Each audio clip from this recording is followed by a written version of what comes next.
दोस्तों welcome back to my channel. आपका studies बजमबरी चैनल में फिर से एक बार बहुत स्वागत है। ठीक है, आज एक और बेहतरीन न्यूमेरिकल की स्टडी हमारी स्टार्ट थी ऑसिलेशन की। उसका एक और बेहतरीन चौथा लेक्चर होने वाला है। लगभग 5 से 6 न्यूमेरिकल हो गए होंगे लेक्चर के पहले लेक्चर नंबर अभी डाल रहा हूँ। पहले लेक्चर नंबर नहीं डाल रहा था, मुझे भी तो पता चले कितने न्यूमेरिकल हो रहे हैं। तो ये भी न्यूमेरिकल बहुत लॉजिकल होने वाला है। अच्छे से सॉल्व करो खुद से, तो पहले खुद से सॉल्व करो। मोटा न्यूमेरिकल है, बड़ा न्यूमेरिकल है, इजी न्यूमेरिकल है। बड़े न्यूमेरिकल हमेशा हार्ड नहीं होते। लॉजिक अच्छा होना चाहिए और फिजिक्स होना चाहिए, फिजिक्स आना चाहिए। Physics is a very important. सबसे पहले गिवन वैल्यू में ही बहुत ज़्यादा फिजिक्स होने वाला है। ठीक है, तभी वीडियो को स्टार्ट करते हैं। सबसे पहले हमको हमारा बॉडी ऑफ मास 0.2 kg इतना में perform L S H M ऐसी परफॉर्म कर रही है। ये होता है पॉजिटिव एम्पलीट्यूड, ये नेगेटिव। एल इस प्रकार से कर रही होगी ना भाई, परफॉर्म कर रही होगी इस प्रकार से। ओके, इस प्रकार से एल परफॉर्म कर रही होगी। आई होप आपको अच्छे से दिख रहा होगा। ठीक है, स्टोरी एक्सप्लेन करते हैं। ठीक है, ओके। तो given equals to mass equals to 0.2 kg LSHN। ठीक है, एक्सपीरियंस क्या कर रहा है, रिस्टोरिंग फोर्स को। तो restoring force is known as F, और एफ इक्वल्स टू हमें दिया 0.2 एन, 0.2 एन दिया। Displacement from mean position is, mean position से डिस्प्लेसमेंट है 4 सेंटीमीटर से। तो एक्स इक्वल्स टू 4 सेंटीमीटर। अगर इसे सेंटीमीटर को मीटर में कन्वर्ट करना है तो 10⁻², मीटर हो जाएगा 10⁻² मीटर। ओके, अब भी हमेशा याद रखो, अभी क्या बोला है, फाइंड हमें क्या बोल रहा है, फोर्स। रुक जाओ, दो एक जगह ले देते हैं। फाइंड हमें बोला है फोर्स कांस्टेंट, मतलब के फाइंड करना है, और फाइंड हमें करना है फोर्स कांस्टेंट, और क्या हमें फाइंड करना है, पीरियड हमें फाइंड करना है। ओके, और अभी acceleration of the body, when acceleration तो फाइंड करना है हमें, पर व्हेन, जब कंडीशन दी है, कंडीशन के हिसाब से acceleration of the body when displacement from mean position 1 centimetre. 1 centimetre मतलब हमें एक्सीलरेशन निकालने के लिए अलग से डिस्प्लेसमेंट दिया है। वो क्या दिया है, 1 सेंटीमीटर। इसमें बहुत ज़्यादा कन्फ्यूजन होने वाला है, ये 101% बोल रहा हूँ। जो स्टूडेंट्स है वो 101% कन्फ्यूजन होने वाला है। Acceleration of the body when displacement from mean position equals to 1 centimetre. मुझे तो बहुत इजी लग रहा है, पर जो स्टूडेंट्स है जिन्होंने कभी सॉल्व ही नहीं है किया ऐसे वाले, इस क्वेश्चन में सीधा बोल दिया भाई कि हमें एक्सीलरेशन निकालने में एक्स की वैल्यू 1 सेंटीमीटर डालना है। तो 1 को अगर मीटर में कन्वर्ट करते हैं लाला, 1 को अगर मीटर में कन्वर्ट करूँगा तो 10⁻² मीटर हो जाएगा। बिल्कुल हो जाएगा। ठीक है, बिल्कुल हो जाएगा। हमने अभी वैल्यू निकाल ली, अभी हमारा फिजिक्स हमारा ख़त्म हो चुका है। मैं सबसे पहले बोल रहा हूँ, ये गिवन जो वैल्यू है ना, वही बहुत बड़ा फिजिक्स है। ये अगर निकालना आ गया तो हमको फिजिक्स समझ गया, इतना समझिए। बाकी ये तो भूकंप पट्टी वाला काम है। मतलब क्या है, फॉर्मूला डालो, फॉर्मूला रन होना चाहिए, फॉर्मूला रन हो गया, वैल्यू डालो, आंसर निकालो, बस इतना ही तो है ना। ये तो सब मैथमेटिक्स है। ये निकालोगे तो ही आप समझ सकते हो कि आपको फिजिक्स आ सकता है। और ये आ गया ना भाई, तो ये आराम से आ जाएगा। मैथमेटिक्स तो किसी को भी आ जाता है। ठीक है, ठीक है, उसके लिए बस प्रैक्टिस लगती है मैथमेटिक्स के लिए, और कुछ नहीं। ये फिजिक्स के लिए बहुत दिमाग लगता है। ठीक है, दिमाग मतलब आप रोज़ करते नहीं ना, 4-5 न्यूमेरिकल रोज़ सॉल्व करने चाहिए। तो हमें सबसे पहले क्या बोला है, फाइंड फोर्स कांस्टेंट। तो हमें पता है एफ इक्वल्स टू के एक्स है, मैग्नीट्यूड में रखूँगा। ठीक है, मैग्नीट्यूड में क्यों रखूँगा, क्योंकि माइनस आ जाएगा यार, डायरेक्शन में नहीं रखूँगा तो। मैग्नीट्यूड में रखे इसलिए माइनस निकल गया यहाँ से, के को यहाँ पे भेजते हैं तो एफ अपॉन एक्स आ जाएगा। क्या वैल्यू पुटअप करते हैं, एफ की वैल्यू हमारी क्या है 0.2, एक्स हमें दिया, एक्स हमें पर्टिकुलर इन फोर्स कांस्टेंट और पीरियड के लिए यूज़ करना है। ये वाला एक्स स्पेशल हमें एक्सीलरेशन के लिए दिया है, इतना समझ लो। ठीक है, एक्स इक्वल्स टू कितना बोला हमें, 4 × 10⁻²। अभी ये देखो, एक डिजिट के बाद पॉइंट है, तो इसका पॉइंट मैं इसी यहाँ पे 0 दे सकता हूँ क्या, इससे पॉइंट से, मतलब 4 को 0 दे दिया तो पॉइंट हट जाएगा। एक डिजिट के बाद था इसलिए 1 0 दे दिया। ये ऊपर डाल दूंगा तो लाला हो जाएगा 10⁻²। ठीक है, ये थोड़ा कंसिडर कर लेना, बड़ा न्यूमेरिकल है, स्पेस ज़्यादा लगेगी इसलिए मैं ऐसे कर रहा हूँ, नहीं तो डायरेक्ट कर देता। समझ में आना चाहिए, मैं कैसे भी लिखूँ उससे फ़र्क नहीं पड़ता। 1 = 20, ठीक है, कितना हो जाएगा 1 डिवाइडेड बाई 20 इक्वल्स टू कितना हो जाएगा 120 10⁻² हो जाएगा 120 10⁻²। ठीक है, अभी डिवाइड करो। कैसे डिवाइड करोगे? डिवाइड करो भाई, डिवाइड करना आना चाहिए। डिवाइड नहीं करोगे तो कैसे होगा तुम्हारा? Divide is a very important. मैं करके दिखाता हूँ डिवाइड। सब कुछ हमको कंसेप्ट क्लियर करना है, यही हमारी स्टडी बजरंगबली चैनल की खासियत है। जो हम कर सकते हैं वही हम करेंगे। अंदर जाएगा 20 0 0 से करेंगे 1, यहाँ पे पॉइंट ले लेंगे, फिर 0 लेंगे, पर तभी भी छोटा है तो फिर से 0 लो, फिर से 10 आएगा पॉइंट का, फिर से एक बार 0 तो क्या आ जाएगा 5। क्या आ जाएगा आंसर? इतना आंसर आ गया हमारा आंसर। क्या आ गया ला? यहाँ पे लिख देता हूँ मैं k = 0.05 10⁻²। 10⁻² आ जाएगा ना।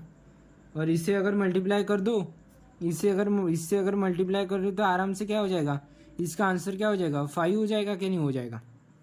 बिल्कुल हो जाएगा इसका आंसर, इससे मल्टीप्लाई कर दो। इतना मैथमेटिक्स आना चाहिए यार। ठीक है, 10⁻⁻, न्यूटन, फोर्स कांस्टेंट है, न्यूटन मीटर में है। ठीक है, पहली वैल्यू तो हमने निकाल ली है लाला।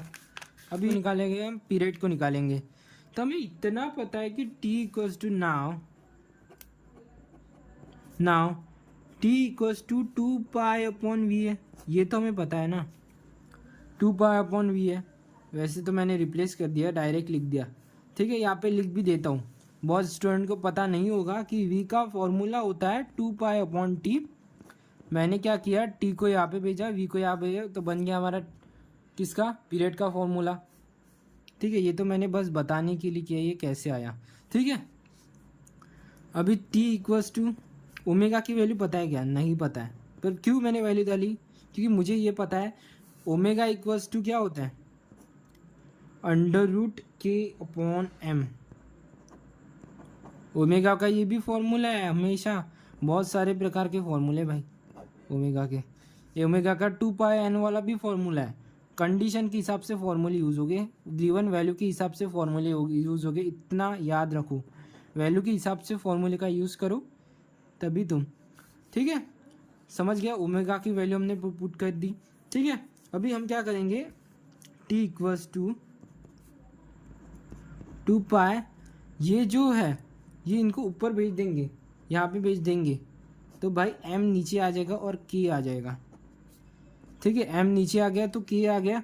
अभी देखो, हमें ये पता है 2π = फिलहाल तो 2π की वैल्यू पुटअप नहीं करते, पाई की वैल्यू हमें पता है 6.2 हो जाएगी 2π की, पर हम m की वैल्यू फिलहाल पुटअप करते हैं। तो m की वैल्यू हमें दी थी 0.2 और फिर से k अभी निकाला हमने, कितना निकाला?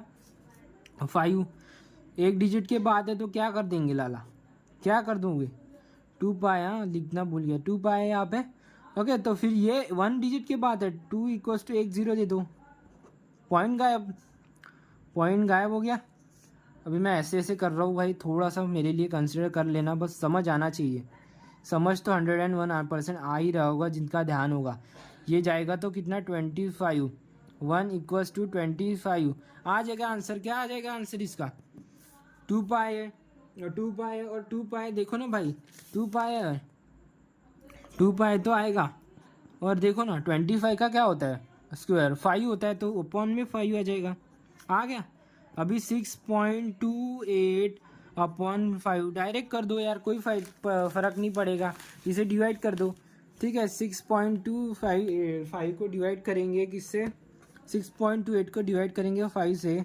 6.28 को 5 से डिवाइड करने के तो क्या आएगा? 5 1 5 1 2 पॉइंट दे दो यहाँ पे, ये एक डिजिट के बाद था तो यहाँ पे क्या आ जाएगा? 10 आ जाएगा। फिर से बचेगा 2, मतलब ये कितने सा 2 सा 10 आणला होता आपण ने, आणि हा 8 खालती घेऊन देऊ। 8 किती खालती घेतल्यानंतर काय आन्सर येणार? 8 खालती घेतल्यानंतर आन्सर आला पाहिजे मित्रांनो, किती होतं? 5 5 25 माहीत आहे का आपल्याला, आणि 3 हा पॉईंट घेतलाच आहे म्हणजे 0 घेऊ शकतो आपण, आणि 6 फायनल आन्सर आला आपलं 1.256. पण तुम्ही जर न्यूमरिकलमध्ये पॉईंटच्या नंतर दोनच डिजिटचा यूज केला, जर आपल्याला कॅल्क्युलेशन करायचं आहे तर हे पण चालून जातं. 2 डिजिट कन्सिडर केले तरी चालून जाते. ठीक आहे, हे काय एवढं जात नाही. खूप मोठा आन्सर येऊ शकते, 8 9 10 असं होऊ शकते, पण कन्सिडर केवढे एवढं आहे. हे काऊन मी म्हणता काऊन का सी ई टीमध्ये याचा यूज होतो, याचा वापर होतो. सी ई टी में आपका इसका यूज़ होता है. हिंदी मराठी शुरू है अभी तो फिलहाल, पर जो मैं सही बोल रहा हूँ इसका वापर, ये बहुत इंपॉर्टेंट चीज़ है. स्टूडेंट इसमें बहुत मार खाते हैं. ठीक है, सी ई टी में इतना टाइम नहीं होता सॉल्व करने के लिए. ठीक है, तो 1.5 सेकेंड में आएगा लाला. कितना आ गया, 1.5 सेकेंड. क्या आप आखिरी का निकाल पाओगे? खुद से पहले निकालो, खुद से निकालो, फिर मेरे आंसर से कंपैरिजन करना. ठीक है, अगेन ये लिखना अच्छा लगता है, लिखना चाहिए. ठीक है, अगेन अभी हमने टी बी के भी निकाल लिया. टी बी हमारा एक्सीलरेशन. एक्सीलरेशन बहुत इजी है, बस एक्सीलरेशन में एक्स की वैल्यू 10⁻² मीटर करना है, 10⁻⁻² मीटर. ओके, एक्सीलरेशन का फॉर्मूला लर्न होना चाहिए. ठीक है, टेंशन मत लो. कमेंट में डाल देना कि हमें ऑसिलेशन के फॉर्मूले चाहिए, फॉर्मूले की लिस्ट मिल जाएगी, टेंशन मत लो. ठीक है, अगर ऐसा भी डाल दोगे तो मिल जाएगी. एक्सीलरेशन का फॉर्मूला होता है -v², -v²x. देखो यार कितना इजी होता है. हमें तो आता है भाई, पर तुम्हें बहुत हार्ड लग रहा होगा. कोई बात नहीं, जितना ज़्यादा प्रैक्टिस करोगे. अभी यहाँ पे v² कैसे आ गया? अभी v² की वैल्यू हम कैसे पुटअप कर दें? ओमेगा की वैल्यू तो हमारे पास है नहीं. देखो मैं अभी कैसा लॉजिक लगाता हूँ. क्या करो, मुझे ये बताया कि v की वैल्यू हमने k/m करी थी. v की वैल्यू हमने कितनी k/m करी थी. अरे लाला, पर ये तो v² है ना. Taking square root both side करो. Taking square root both side. ठीक है, taking square root both side करने के बाद ओमेगा स्क्वायर हो जाएगा, ओमेगा की वैल्यू स्क्वायर हो जाएगी. और ये टेकिंग स्क्वायर रूट के बाद क्या होता है, छतरी निकल जाती है. ये स्क्वायर तो हो जाएगा, छतरी निकल जाएगी भाई. तो वैल्यू क्या हो गई ओमेगा की? ओमेगा की वैल्यू क्या आ गई? ओमेगा की वैल्यू हो गई k/m. यही तो हमें ओमेगा की वैल्यू चाहिए थी ना लाला. ये देखो, इसे बोलते हैं लॉजिक. फॉर्मूले से फॉर्मूला बनता है, तो बहुत इंपॉर्टेंट है यार, ये समझना. ठीक है, ये समझना बहुत इंपॉर्टेंट है. ठीक है, तो यहाँ पे हमारी वैल्यू आ गई v² की k/m. तो डाल दिया m. डिस्टेंस है हमारा 10⁻². अच्छा, k की वैल्यू अच्छा k 5 = 0.2, 10⁻². ओके, अभी देखो यहाँ पे भी एक डिजिट के बाद पॉइंट है. ये पॉइंट को हटाने के लिए 50 कर दो. 50/2, 10⁻². अभी इसका करोगे तो 25 लगभग आंसर आ जाएगा. 25 आंसर आएगा. 25 multiply by 10⁻² metre second. Acceleration का यूनिट है मीटर सेकेंड स्क्वायर. तो एक्सीलरेशन कितना हो गया? Acceleration equals to 25 10⁻² metre per second square. Metre per second square. I hope आपको वीडियो समझ आ गई होगी यार, आनी चाहिए. बहुत डीपली पढ़ाया, न्यूमेरिकल थोड़ा बड़ा था. आएगा तो डायरेक्ट 3 मार्क के लिए आएगा लाला. आएगा तो ऐसी 3 वैल्यू वाले न्यूमेरिकल बहुत कम बार पूछे जाते हैं, और पूछे जाएंगे तो एकदम आखिरी हो सबसे में. ऐसे सेक्शन डी में बहुत बार पूछे जाते हैं. ठीक है, सेक्शन डी में इसकी बहुत ज़्यादा रहती है. होप आपको भी लेक्चर समझ आ गया होगा. ठीक है, कमेंट में डाल देना. फॉर्मूला शीट चाहिए ऑसिलेशन की, मिल जाएगी 2-3 दिन बाद. ठीक है, वीडियो अच्छी लगी वीडियो को लाइक कर देना, सब्सक्राइब कर देना. मिलते हैं नेक्स्ट वीडियो में. बाय.